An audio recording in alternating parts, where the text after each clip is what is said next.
La volonté première avec Julien Fait-le-Lin, c'était de développer un legging qui comprenne un maximum de lin. L'objectif, c'était de montrer que autre chose était possible que ces matières synthétiques et aussi de tirer profit des caractéristiques naturellement techniques de ces fibres naturelles et locales. J'ai mené avec le soutien de Lancet et de Hubert Austin pendant 2 ans de la R&D pour développer ce tricot qui soit composé à 95% de lin et qui soit extensible, confortable et élégant pour encourager le mouvement naturel.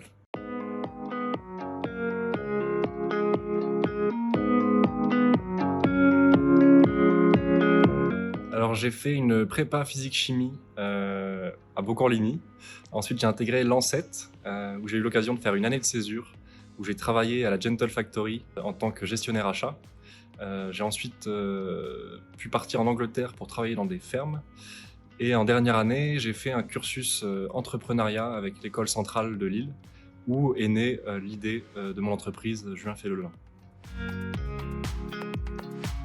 En effet, j'ai créé Julien Fait-le-Lin avec la conviction forte qu'il serait bien que les matières naturelles et locales occupent une plus large place dans nos vies, et plus particulièrement dans le domaine du sportswear, où on retrouve énormément de matières comme le polyester, l'élastane ou le polyamide, qui sont directement issues du pétrole. Les fibres textiles issues du pétrole représentaient 44% de la production mondiale de fibres en 2008, et aujourd'hui c'est plus de 70%. Et dans le même temps, la France est le premier producteur mondial de la fibre de lin, une fibre qui est intéressante sur le plan technique, parce qu'elle est thermorégulatrice, respirante, hypoallergénique, mais également très intéressante sur le point de vue environnemental, puisqu'elle est locale, qu'elle nécessite très peu d'eau pour pousser, et également très peu d'intrants. L'ambition est donc de développer un savoir-faire dans la transformation, et plus particulièrement dans le tricotage de ces fibres naturelles et locales, et dans le même temps, participer à la réindustrialisation de notre territoire. Aujourd'hui, Julien Fait-le-Lin propose les premières pièces de son vestiaire de mouvement, des vêtements de sport en lin, disponibles en juin, en précommande sur la plateforme Mimosa.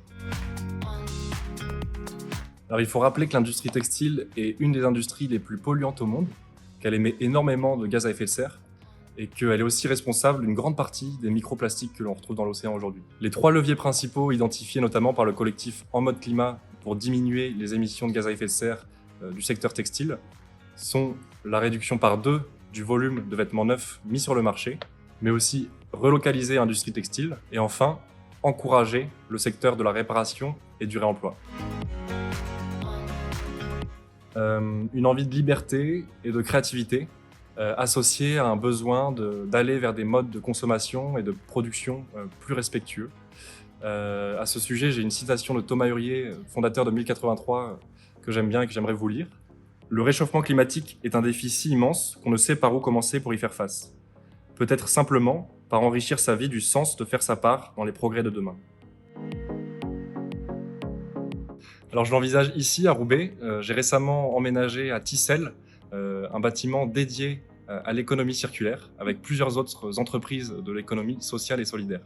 C'est là-bas que je vais installer des métiers à tricoter, pour travailler à la fois le lin, mais aussi la laine et le chanvre, et ainsi proposer tout un vestiaire de mouvement grâce à des tricots différenciants qui permettent d'élargir le champ des possibles de ces fibres naturelles et locales.